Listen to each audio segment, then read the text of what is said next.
আমরা এখন প্রত্যেকেই প্রায় চ্যাট জিপিটি ইউজ করে থাকি। তো এই চ্যাট জিপিটি ইউজ করতে গেলে আমাদের ইন্টারনেটের প্রয়োজন হয়। তো কেমন হতো যদি আমরা কোনো ইন্টারনেট ছাড়াই চ্যাট জিপিটি ইউজ করতে পারতাম? খুবই সুন্দর হতো, তাই না? আমরা যে কোনো জায়গায় গিয়ে আমাদের যে কোনো প্রবলেমের সলিউশন পেতে পারতাম। তো চলুন আমরা দেখে নিই এই প্রসেসটি যে কিভাবে আমরা চ্যাট জিপিটি ইন্টারনেট ছাড়াই ইউজ করতে পারি। তো লেটস স্টার্ট। তো এর জন্য সবার প্রথমে আমাদেরকে এই যে প্লে স্টোর অ্যাপ্লিকেশনটিকে ওপেন করতে হবে এবং এখানে সার্চ করতে হবে প্রাইভেট এআই লিখে। তো প্রাইভেট এআই লিখে সার্চ করার পরে আমরা এই যে অ্যাপ্লিকেশনটি এটিকে আমরা ইনস্টল করে নেব, নিয়ে ওপেন করব। এবারে এটা ওপেন করার পরে এইখানে উপরে দেখুন লেখা আছে সুইচ বলে।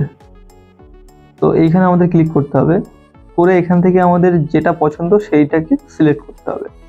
তো আমি এখানে গামা 2B এটা সিলেক্ট করে রেখেছি, এটা ডিফল্ট ছিল। আরও এখানে বিভিন্ন রকম আছে। তো এই যে উপরের হোয়াইট কালারগুলো এগুলো সবই ফ্রি এবং নিচে যেগুলো ব্লু কালারে আছে এগুলো পেইড, এগুলো কিনতে হবে টাকা দিয়ে। তো আমি একটা ফ্রি ইউজ করছি। তো এখন আমাদের ইন্টারনেট অন করা আছে, আমি ইন্টারনেটটা অফ করে দিচ্ছি, দিয়ে আমি এখানে সার্চ করছি। আমি যে কোনো কিছু সার্চ করতে পারি।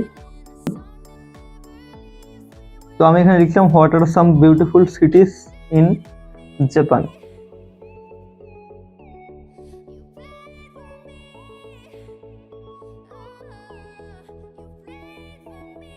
তো দেখুন এখানে এটা উত্তর দেওয়া শুরু করে দিয়েছে, আমাদের একটু ওয়েট করতে হবে। তো এখানে যখন আমরা বিউটিফুল সিটি লিখে সার্চ করলাম যে বিউটিফুল সিটি কি কি আছে জাপানে, এখানে জানতে যাচ্ছে যে এখানে বিভিন্ন ধরনের বিষয় সম্পর্কে সিটি আছে। যেমন এখানে আছে অ্যানসিয়েন্ট চার্ম, মডার্ন মেট্রোপলিস। তো আমি এখানে অ্যানসিয়েন্ট চার্ম দিয়ে দিচ্ছি।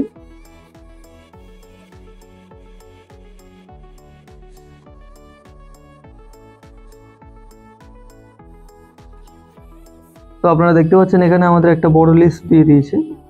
প্রথমে আমাদের দিয়েছে কায়োটো সিটি, তারপরে নারা, তারপরে কানাজাওয়া, নিক্কো এবং আরও কিছু সিটি লিস্ট দিয়েছে। তো এইভাবে আমরা এই চ্যাট জিপিটিকে ইউজ করতে পারি খুব সহজেই।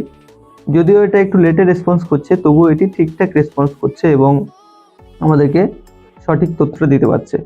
তো এর সুবিধা কি, ধরুন আমাদের ফোনে নেট শেষ হয়ে গেছে কিংবা আমরা এমন একটা জায়গাতে আছি সেখানে ইন্টারনেট কানেকশন পাচ্ছি না, তো সেই জায়গাতে গিয়ে আমরা এই চ্যাট জিপিটি ইউজ করতে পারি এবং কোনো ইন্টারনেট ছাড়াই আমরা যে কোনো তথ্যকে অ্যাক্সেস করতে পারি।